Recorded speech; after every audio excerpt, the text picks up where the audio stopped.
सोचा है? तो सोचने के लिए आपको पता होना चाहिए कि हमने करना क्या है। तो उसको बोलते हैं, जो चीज आपने करनी है, जो चीज आपने चूज करनी है, उसको बोलते हैं कैरियर। तो कैरियर चूज करने के लिए सबसे पहला पॉइंट है, पहली रिक्वायरमेंट है, वो क्या है कि कुछ लोग समझते हैं कि हमारा इंटरेस्ट खेलने में है तो इसी को अपना कैरियर बना लेते हैं।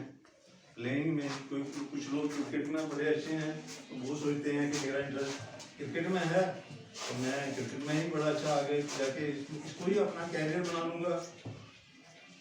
लेकिन इंटरेस्ट आपका है,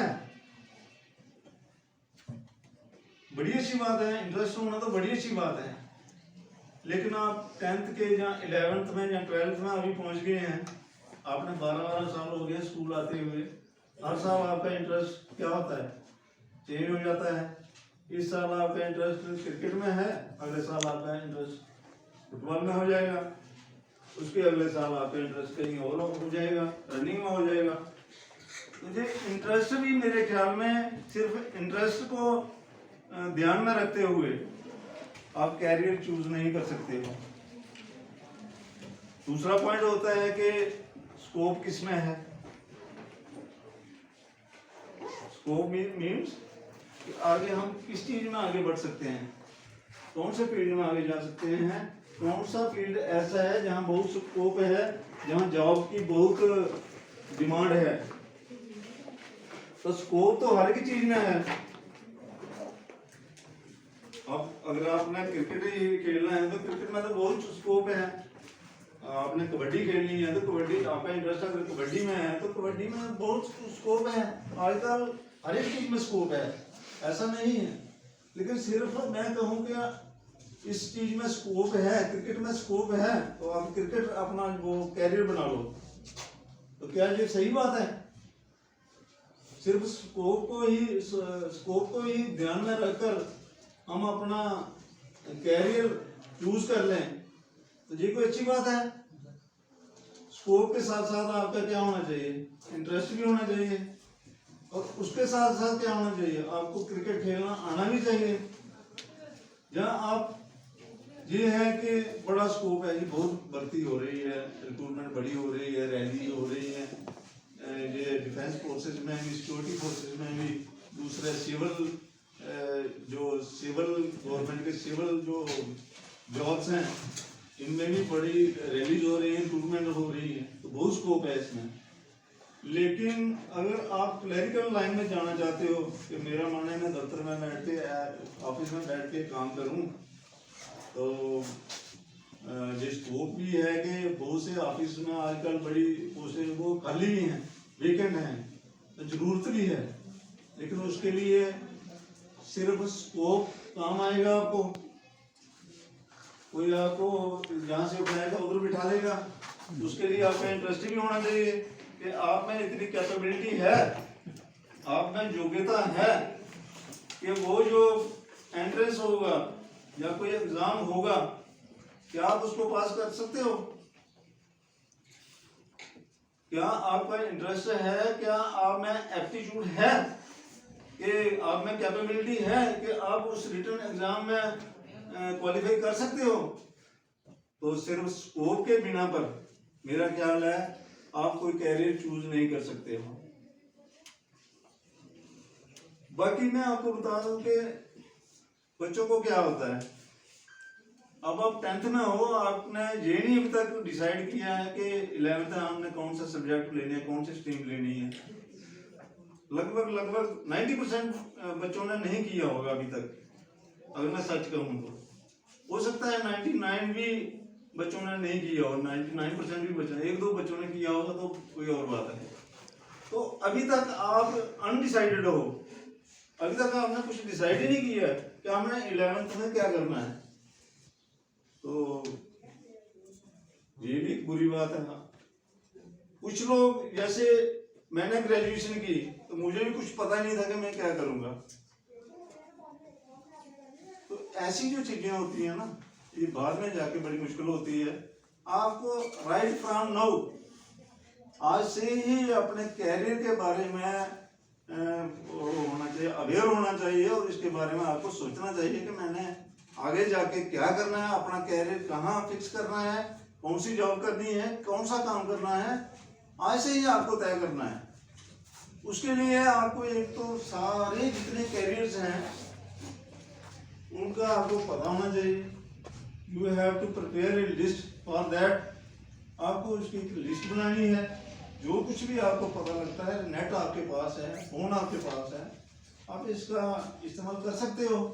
देख सकते हो कि दुनिया में कितने कैरियर्स हैं, कितने जॉब्स हैं, कितने बिजनेस हैं, कितने किस्म के बिजनेस हैं, और अपने आप को कंपेयर करो कि मैं कहाँ पर फिट बैठता हूँ, मैं कौन सी चीज़ मेरे लिए अच्छी रहेगी, मेरी कैपेबिलिटीज़ क्या हैं, मेरी फैमिली बैकग्राउंड क्या है, मैं अफोर्ड कर भी सकता हूँ या नहीं कर सकता हूँ इसको।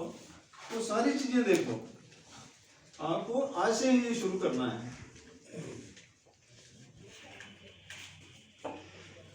क्या होता है कि आपने जैसे अभी तक सोचा ही नहीं है कि मैंने 11th में क्या करना है, मेडिकल स्ट्रीम लेनी है, नॉन मेडिकल लेनी है, कॉमर्स लेनी है, आर्ट्स लेनी है। आर्ट्स लेनी है तो क्या क्या लेने हैं, लैंग्वेज लेनी है या पॉलिटिकल साइंस लेनी है, क्या लेना है।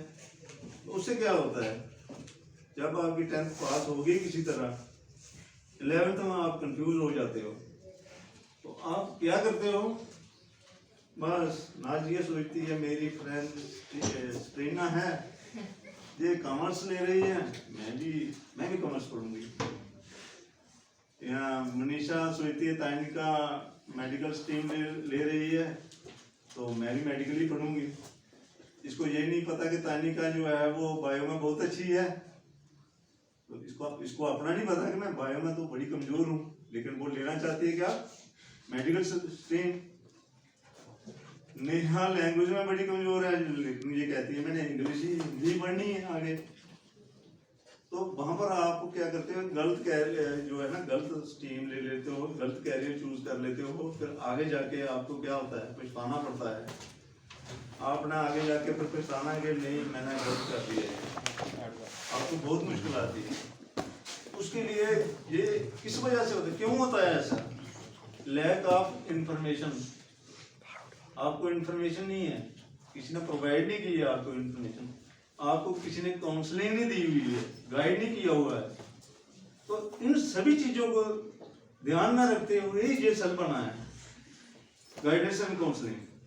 आपकी बाकायदा जहाँ पर बहुत मीटिंगें होती हैं, आपके पास लेक्चर भी इतने बड़े बड़े होते हैं, लेकिन ये इसी बात, वो चाइल्ड अब्यूसेस या दूसरी सामाजिक बुराइयों पर जो आपको अवेयर किया जाता है, वो अच्छी बात है, वो भी इसका एक पार्ट है। लेकिन ये भी है आपके कैरियर के लिए, आपके भविष्य के लिए आपको बताया जाए, आपकी एप्टीट्यूड, आपकी कैपेबिलिटीज, आपकी एबिलिटीज, आपकी योग्यता को तराशा जाए। ये इस गाइडेंस एंड काउंसलिंग का सबसे बड़ा पर्पस है, to my mind, according to my mind, जहां तक मुझे नॉलेज है, और ऐसा ही होगा मेरे ख्याल में। तो तब तक इस काउंसलिंग का, इस गाइडेंस एंड काउंसलिंग डिपार्टमेंट जो बना है, इसका कोई फायदा नहीं है अगर आपको अभी तक कैरियर के लिए आपको मोटिवेट नहीं किया हुआ, इसके लिए अवेयर नहीं किया है। तो मैं समझता हूँ अभी तक आप ये इसका जो इसका रिजल्ट है वो 0 है। दूसरी बात मैं कहता हूँ कि जैसे आप एक तो अपने फ्रेंड्स को देखकर अपना कैरियर चूज कर लेते हो, वो भी अच्छी बात नहीं है कि उसने ये रखा है मैंने ये रखना है। हर आदमी की क्या होती है, अपने अपने घर की अलग अलग वो होती है, कंडीशन होती है, सूरत हाल होती है। किसी के पास वो एफर्ट कर सकते हैं, उनके पास पैसा होता है, शायद दूसरे के पास नहीं होता है इतना। तो इसके लिए भी आपने अपने को ही देखना है। दूसरा क्या होता है, दूसरा ये होता है कि नहीं मेरे पेरेंट्स कह रहे हैं तुम्हें डॉक्टर ही बनना है, और आपने भी यही सुना है कि I can be A doctor, मैं डॉक्टर बन सकती हूँ। मैंने 4-5 दिन पहले 10th की 2 बच्चियों को पूछा कि आप क्या बनना चाहते हो, आपका गोल क्या है, नहीं हम डॉक्टर बनना चाहते हैं। बड़ी अच्छी बात है, डॉक्टर बने आप, बहुत अच्छी बात है। लेकिन डॉक्टर बनने के लिए फिर उसको पूरा A to Z आपको जीरो से लेके ऊपर तक पूरा नॉलेज होना चाहिए ना, उसमें क्या क्या रिक्वायरमेंट्स हैं, क्या क्या आपको करना है, कैसी स्टडीज करनी है, क्या क्या आगे वो ध्यान वो आएगा, आगे आपको क्या क्या आएगा, उसका सिलेबस क्या है। तो पेरेंट्स ठीक है, जहाँ तक पेरेंट्स का सवाल है कि पेरेंट्स को पता होता है हमारा बच्चा, उसको अपना भी पता होता है पेरेंट्स को कि हम कितने पानी में हैं, हम अपने बच्चे को ये करवा सकते हैं, उसको बच्चे का भी पता होता है कि हमारा बच्चा ये करे, अगर डॉक्टर बने, अगर इंजीनियर बने तो बड़ी अच्छी बात है। लेकिन यहाँ पर भी एक बहुत बड़ी गलती हो जाती है पेरेंट्स से कि without knowing the abilities of their children, अपने बच्चों की योग्यता को ध्यान में रखे बिना पेरेंट्स फैसला कर लेते हैं कि हमारा बच्चा ये बनेगा, बच्चे को पूछे बिना। तो जहाँ तक पेरेंट्स का सवाल है, पेरेंट्स को तो चिंता होती ही है कि बच्चा ये बने तो मेरा नाम हो जाएगा, मुझे आसानी हो जाएगी, मैं बरी हो जाऊंगा अपनी जिम्मेदारी से, वो तो अच्छी बात है। लेकिन जहाँ तक